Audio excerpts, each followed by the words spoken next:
오늘은 믿음으로 이기는 고난이라는 제목으로 함께 말씀을 나누겠습니다. 오늘 읽은 마가복음 2장에는 소위 말하는 중풍병자와 그의 친구들, 친구가 아닐 수도 있고요, 동료나 가족일 수도 있는데 그 중풍병자를 고쳐주시는 예수님에 대한 이야기가 있습니다. 특별히 이들이 예수님 앞에 그 환자를 보여드리기 위해서 지붕을 뜯고 상을 위에서 내리는 장면은 그 장면 자체로도 드라마틱하고요, 그 적극성과 창의성, 여러 가지 면에서 우리가 생각할 수 있는 스토리인데요. 특별히 이제 오늘 두 가지 면에서 좀 한번 보려고 합니다. 뭐냐 하면 예수님이 이들을 이렇게 칭찬하십니다. 처음에 이 사람의 죄가 사하여졌다고 말씀을 하세요. 5절에.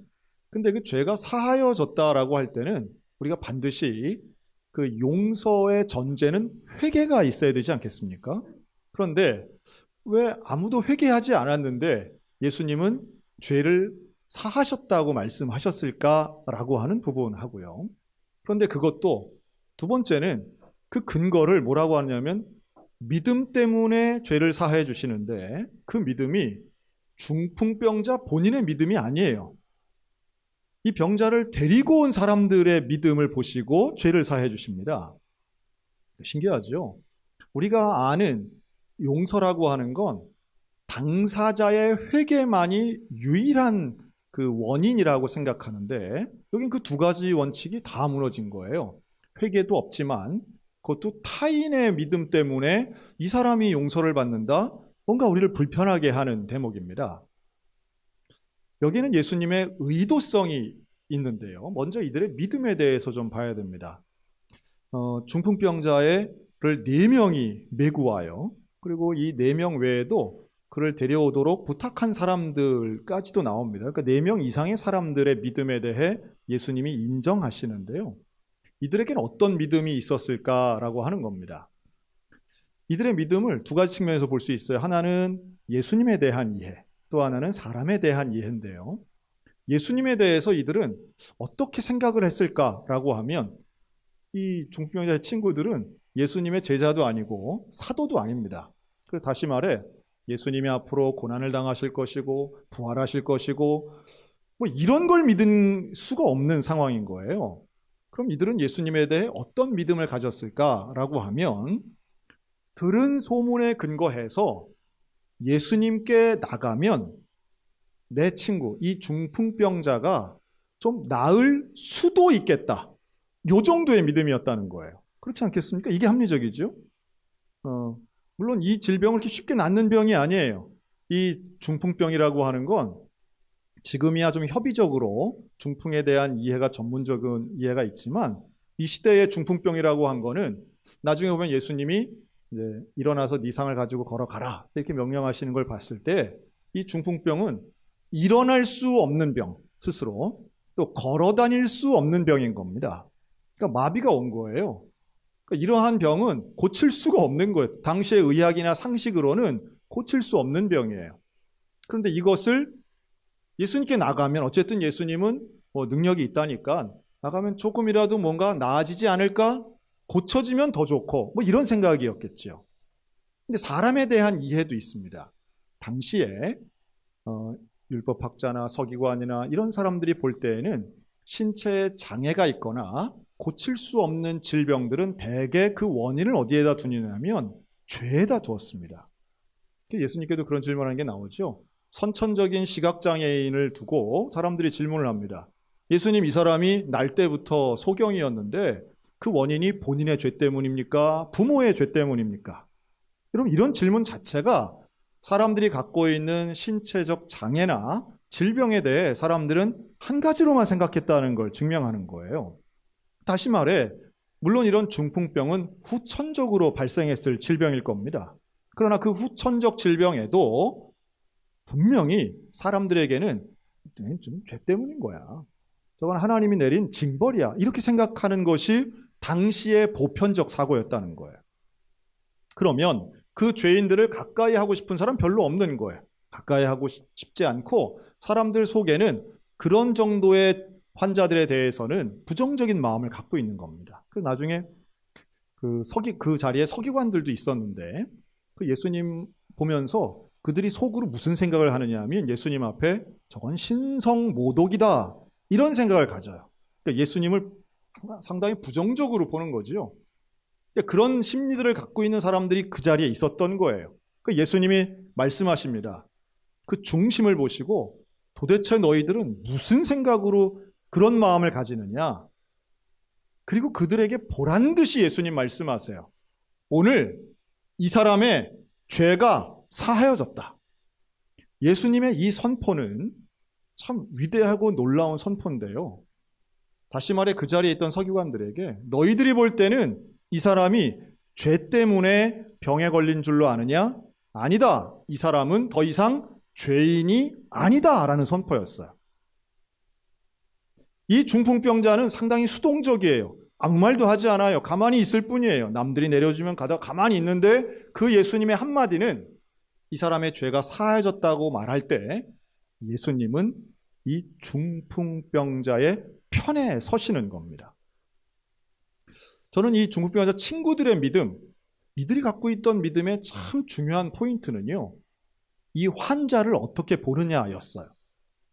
이 사람을 어떤 시각을 가지고 보느냐인데, 하나님의 징계를 받는 사람 같으면 그 죄인이죠. 죄인, 징계받는 죄인은 가까이 하면 안 돼요. 그런데 이 친구들은 이 환자를 어떻게 보느냐? 도움이 필요한 고난을 당하는 사람으로 보는 겁니다. 도와주려는 거예요. 그리고 어느 정도로 도와주느냐? 아주 적극적으로 도와주면서 우리가 발견할 수 있는 게 있는데, 한번 따라할까요? 중풍병자는 남의 집 지붕보다 귀하다. 그렇죠. 이제 물론 이 지붕이 뭐 오늘날 우리가 사는 건물이나 뭐 기와집 지붕이나 이런 건 아닙니다. 뭐 뚫는데 뭐 기술이나 힘이나 큰 비용이 드는 건 아니에요. 그 당시의 유대인의 가옥 구조를 보면 지대가 낮은 곳에 있기 때문에 뭐 지붕 뚫고 내렸다는 게 뭐 어마어마한 공사를 한 건 아니에요. 하지만 그럼에도 불구하고 남의 집을 건드려야 되는 것은 분명히 적극적인 행동이 아니고서는 할 수 없는 일이죠. 달아내리지 않습니까? 그러니까 이런 부분들은 이 사람을 도와주고 싶은, 이 사람을 치료하고 싶게 만드는 그 간절한 마음의 실천이었다는 거예요. 다시 말해 혐오 쪽에 서지 않고 사람을 판단하는 쪽에 서지 않고 도우려는 쪽으로, 사랑하는 쪽으로 이 4명의 친구들이 서 있었던 것을 예수님은 믿음이라는 단어로 표현하고 있습니다. 그런 사람이 어렵고 힘든 고난이 있어요. 그런데 그런 고난의 때에 누군가 내 편 들어주면 그 고난의 때를 견뎌낼 수 있는 겁니다. 제가 오늘 한국교회에서 조금 사례로 들지 않는 분을 한번 좀 소개를 하고 싶은데요. 끝까지 다 들어보시기 바랍니다. 좀 불편할 수도 있겠다 하는 생각이 들어요. 우리 한국 개신교인들의 보편적 정서에는 제가 이분에 대해서 연구하면서 야, 좀 그렇구나. 나하고 좀 다른 영역에 계신 분이기 때문에 몰랐던 거지 그 원리가 좀 비슷한 게 있다 하는 생각이 들었습니다. 1960년 인천 앞에 있는 강화도에 한 소녀가 태어납니다. 집이 너무 가난했어요. 그래서 중학교 졸업하고 바로 돈 버는 일터로 갑니다. 가수원에서도 일하고 또 버스 안내양 일도 합니다. 15살짜리가 돈 벌 수 있는 게 제한적인 거죠. 그래서 좀 더 큰 도시 가야겠다 하고 간 곳이 너무도 먼 부산까지 갑니다. 부산에 가서 어떤 일을 배우는데요? 기술을 배워요. 이 기술 배우면 돈 잘 벌 수 있다 하는 얘기를 듣고 그녀는 용접 기술을 배웁니다. 여러분 1979년, 80년 이때 여성이 용접 배운다는 게 얼마나 낯설었겠어요.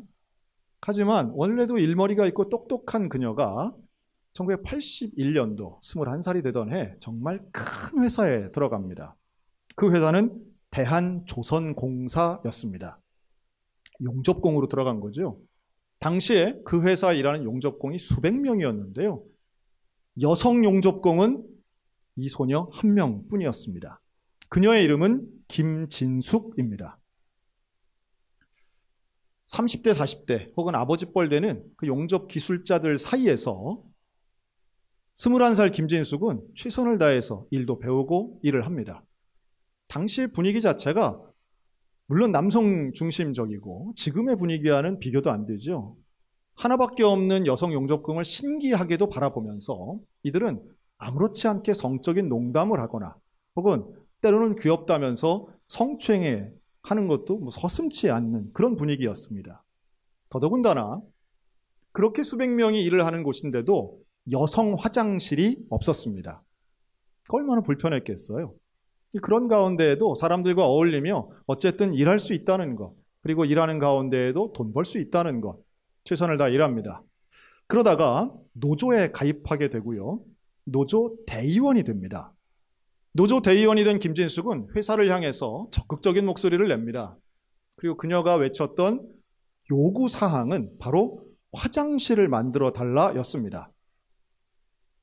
그 수백 명의 노동자들이 추운 겨울이면 찬바람을 맞으면서 한 데서 밥을 먹고 도시락 싸온 걸 먹어야 되기 때문에 식당도 지어달라고 요구했습니다. 그러다 1986년 그녀는 회사로부터 해고 통지를 받습니다. 해고만 당한 게 아니라 경찰에 고발도 당해서 그녀는 구치소에 들어가게 됩니다. 너무 억울한 나머지 회사를 상대로 고소합니다. 그러나 모든 법원의 판단은 패소당합니다. 그녀는 그때마다 회사를 상대로 해서 투쟁을 합니다. 그랬더니 회사는 다시 고소를 하고 그녀는 경찰에 잡히고 경찰에 잡혀서 경찰서에서도 그녀는 계속 투쟁과 구호를 외쳤더니 온몸이 묶이고 독방에 가두게 되고 또 그녀의 증언에 따르면 수도 없이 맞았다고 그러죠. 그녀의 등에는 채찍 자국이 여전히 남아 있습니다. 그리고 37년의 세월이 지났습니다. 사실 이 김진숙 씨를 유명하게 만든 몇몇 사건들이 있는데요.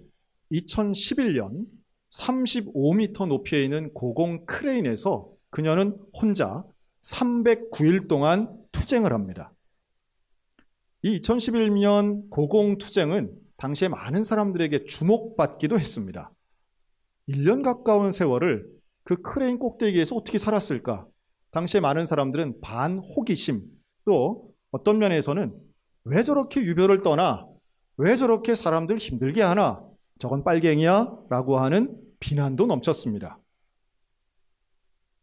37년의 세월이 흐르는 동안 회사는 주인이 바뀝니다. 회사의 이름도 달라집니다. 그리고 그녀는 바로 지난 2월 25일 드디어 복직에 성공을 합니다. 하지만 이미 정년이 넘어버린 62세가 되었기 때문에 복직과 동시에 퇴임을 합니다. 25살짜리 예쁘장한 처녀의 모습을 온데간데 없이 머리가 흰 백발의 62세 중년 여성이 그 퇴임사에서 읽어내린 내용은 이와 같습니다. 사람들은 나에게 물었습니다. 왜 그렇게까지 하냐고, 왜 그렇게까지 힘들게 하냐고. 김진숙 씨는 지금 암투병 환자입니다. 그 37년 세월 동안 암 수술만 4번 넘게 받았고요. 그동안 사랑하는 부모님들도 병으로 돌아가십니다. 그녀는 결혼하지 않았습니다. 그녀에 따르면 연애 한 번 해본 적 없습니다. 저를 비롯한 많은 기독교인들, 우리 개신교인들은 이런 노동 현장을 상당히 불편하게 생각합니다. 왜냐하면 그들의 투쟁 방식을 동의할 수 없기 때문이죠. 또한 그들이 외치는 그런 혐오적 구호에 우리는 쉽게 동의하기 어렵습니다. 그럼에도 불구하고 저에게 계속 남았던 것은 도대체 이 사람은 뭘 위해서 이렇게까지 투쟁을 하는가? 이래서 얻는 것이 과연 무엇이 있나? 라고 하는 거였습니다. 제가 이번에 설교를 준비하면서 생전 처음으로 이런 노동운동가의 강의를 처음부터 끝까지 한번 들어봤어요. 놀라운 것은 이 김진숙 씨가 하는 이야기는 내가 이렇게까지 노동운동을 한 것은 정말 감사한 일이었고 또 내가 이렇게 할 수 있었던 이유는 단 하나입니다. 바로 나와 함께한 동지들 때문이었습니다. 라는 말이에요. 2011년 그녀가 고공 크레인에서 투쟁을 하고 있을 때 전국에서는 희망버스라는 이름으로 수백 대의 버스가 지지자들을 싣고 현장으로 달려갔습니다. 그 수천 명 앞에서 연설을 하고 외치던 그녀의 모습은 사람들의 인생을 바꿔놨다는 고백을 듣기도 했습니다.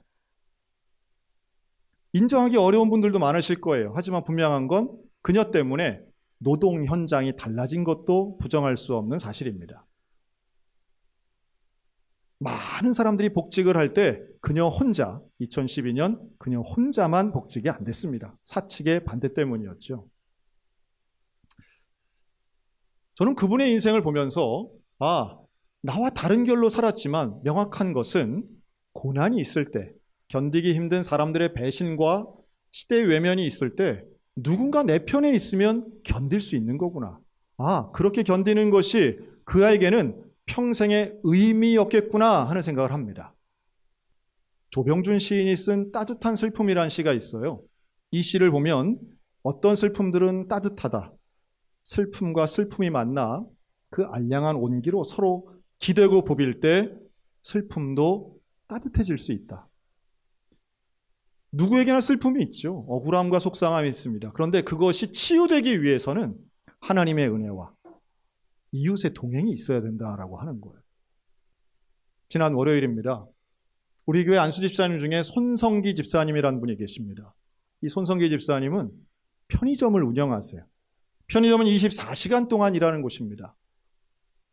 밤새 누군가 일을 해야 돼요. 그래서 직원들의 역할, 알바생들의 역할이 참 중요합니다. 그런데 코로나19가 확진자가 너무 많아지면서 그 직원들도 확진이 된 거예요. 1명, 2명 빠지기 시작합니다. 일주일씩 빠지니까 우리 손 집사님이 그 시간에 근무하고 그 빈자리를 채우느라 무리하셨습니다. 그래서 지난 월요일 증상이 나타나는데 어지러운 거예요. 똑바로 있을 수가 없는 거예요. 몸이 기우는 거예요. 병원에 갑니다. 하루 동안 입원해서 검사를 받고 수요일쯤 되었을 때 안정적인 결과가 나왔습니다. 한 2주 정도 입원하시면 괜찮겠습니다라고 했는데 그날 저녁이 지나고 목요일 아침 갑자기 상태가 좋지 않아져서 중환자실로 옮겨지게 됩니다. 부인이신 서현숙 권사님이 저에게 전화하면 울면서 이렇게 말합니다. 목사님, 우리 남편 살도록 기도해 주세요. 여러분, 누구에게나 중환자실이 갑작스럽게 다가오는 순간이 있습니다. 생사가 오고 간다라고 하는 위급한 순간은 누구에게나 예측 불허로 다가옵니다. 그 전화를 받고 목사님들에게 연락해서 우리 빨리 손성기 집사님에 대한 내용을 밴드에 올리고 우리 교인들이 함께 기도할 수 있도록 하자. 많은 댓글들이 달리고 함께 기도하기 시작합니다. 그리고 그날 저녁 8시 반 지하 예배실에 사람들이 몰려오기 시작합니다. 수십 명의 성도들이 모여서 함께 기도합니다. 우리가 지난달에도 그런 일이 있었는데요. 기도의 제목을 공개하면 우리 성도들이 함께 모여 기도하는 거예요. 간절하게 기도했습니다. 그날 저녁이 지났다고 해서 1시간 우리가 기도했다고 해서 손 집사님의 상태가 금방 좋아지지 않았어요. 여전히 손 집사님 지금도 중환자실에 계십니다. 그런데 그날 저녁 기도회에 참석했던 손 집사님의 가족들의 마음에는 위로와 확신이 임했습니다. 내가 혼자가 아니구나. 교회가 나를 위해 기도하고 있구나. 교인들이 우리 가족을 위해서 눈물 흘리고 있구나. 우리 구역 식구들이 함께 기도해주고 있구나. 그러면서 얻은 확신은 이거였어요. 하나님이 인도하시겠구나. 여러분, 저는 꼭 말씀드리고 싶은 게 있습니다. 어려운 순간 우리에게 이런 공동체적 믿음이 발현되기 위해서는요, 나의 연약함을 드러내야만 합니다. 어떤 분들 그런 분들 계시죠? 고난이 다가왔을 때 절대로 교회 사람들이 알면 안 됩니다. 이런 분들이 계세요. 절대로 알려지면 안 됩니다. 다른 사람은 몰라도 교회 사람들이 알면 안 돼요. 이런 분들 계십니다. 저는 그럴 때 참 마음이 슬퍼요. 다른 사람은 몰라도 교인들이 알아야지. 교인들이 기도해야지 그럼 누구에게 알리겠습니까? 여러분, 그 마음, 숨기고 싶은 바로 그 마음에서 저는 담임 목사로서 가장 안타까운 순간이 바로 그 순간이에요. 여러분, 한번 입장을 바꿔놓고 생각해 보세요. 중풍병자가 친구들이 들고 갈 때, 야, 가지 마. 지붕을 뜯을 때, 뜯지 마. 나는 나의 이런 연약한 모습을 사람들에게 보여주기 싫어. 나는 내가 아픈 거 사람들이 보는 거 싫어. 나 지붕 내려가기 싫어. 나 집 밖으로 나가는 것도 싫어. 라고 하면 어떤 회복도 어떤 기적도 일어날 수 없다는 거예요. 여러분, 예수님 앞에 나아간다는 것은 나의 연약함을 드러내는 일입니다. 친구들의 믿음은 그 사람을 도와주고 싶고 그 사람과 함께하고 싶고 그 사람 편에 서는 사랑의 실천이지만 중풍병자가 한 일은 분명한 거예요. 나의 약점을 드러낸 거예요. 예수님 앞에 나의 연약한 모습을 그대로 드러내고 그것이 예수님뿐 아니라 적대자건 친구들이건 처음 보는 사람들 앞에서까지도 나의 연약함을 드러낼 때에 예수님의 놀라운 죄사함의 선포와 치유의 기적이 일어난 줄로 믿습니다. 저는 우리 교회가 바로 이러한 공동체적인 믿음이 회복되었으면 좋겠습니다. 나의 연약함을 드러낼 수 있는 교회, 그리고 그 연약함을 위해서 함께 기도하고 함께 아파하는 교회. 중풍병자를 드러매고 지붕을 뜯었던 그 사람들의 믿음은 단순하게 행동만이 아니었던 거예요. 이들의 관계는 약점을 드러낼 수 있는 신뢰의 관계였고, 이들은 남들이 싫어하고 남들이 죄인이라고 여길 때 우리는 이를 도와야 하는 사랑의 관계였던 것이고, 그 놀라운 신뢰의 관계를 예수님은 믿음이라고 인정하셨던 겁니다. 여러분, 우리는 믿음은 말에만 있는 게 아닙니다. 믿음은 실천 가운데 있는 것입니다. 그리고 우리의 실천은 결국 내 자아를 깨는 데에 있는 것이고요. 그런 가운데 기적이 일어납니다. 11절, 12절 예수님 말씀하십니다. 내 자리에 일어나서 내 상을 들고 가라. 이 중풍병자가 그때 벌떡 일어나는 거예요. 마치 예수님 말씀에 나 순종하겠습니다. 여기까지 순종한 것처럼 앞으로도 순종하겠습니다 하는 그런 고백이 있는 것처럼 그는 말 한마디 하지 않았지만 그의 태도와 그의 삶과 그의 반응은 주님 앞에 믿음이 있었던 친구들처럼 순종합니다. 그랬더니 거기에 있던 모든 사람들이 이렇게 말합니다. 우리가 이런 일을 도무지 보지 못하였다. 이런 일을 도무지 보지 못하였다. 여러분, 세상 가운데 교회가 보여야 할 태도가 모습이 무엇일까요? 세상에 없는 모습이어야 합니다. 세상 가운데는 없는데 교회에는 있는 모습. 그것이 바로 예수님이 인정하시는 믿음의 사람들에게 주시는 구원과 회복의 역사인 줄로 믿습니다. 사람들은 차별하고 혐오하고 편가르고 미워하고 판단하지만 예수님은 품으시고 사랑하시고 치유하십니다. 그리고 그 마음의 중심을 보십니다. 서기관들의 율법적 믿음에는 오히려 질타하시지만 중풍병자를 메고 온 친구들의 그 행동 가운데 있는 중심에 있는 믿음은 칭찬하신 예수님. 오늘 우리들 가운데도 함께 하셔서 잊지 않고 연대하고 함께 동행하는 우리들. 이 소양교회는 앞으로도 함께 갈 것입니다. 그리고 함께 가는 그 가운데 예수님 분명히 우리를 치유하실 것입니다. 여러분, 교우들 가운데 기도의 제목을 나누시기 바랍니다. 중풍병자의 믿음이 있으시기 바랍니다. 그리고 함께 무게를 들고 지붕을 뜯어내는 우리 동역의 역사가 우리 가운데 일어났으면 좋겠습니다. 지금까지도 함께 걸어왔던 우리 모두의 발걸음 위에 회복시켜 주시는 하나님, 치유시켜 주시는 하나님, 믿음으로 구원해 주시는 그 놀라우신 예수님의 사랑이 우리 모두에게 있으시기를 주의 이름으로 축원합니다.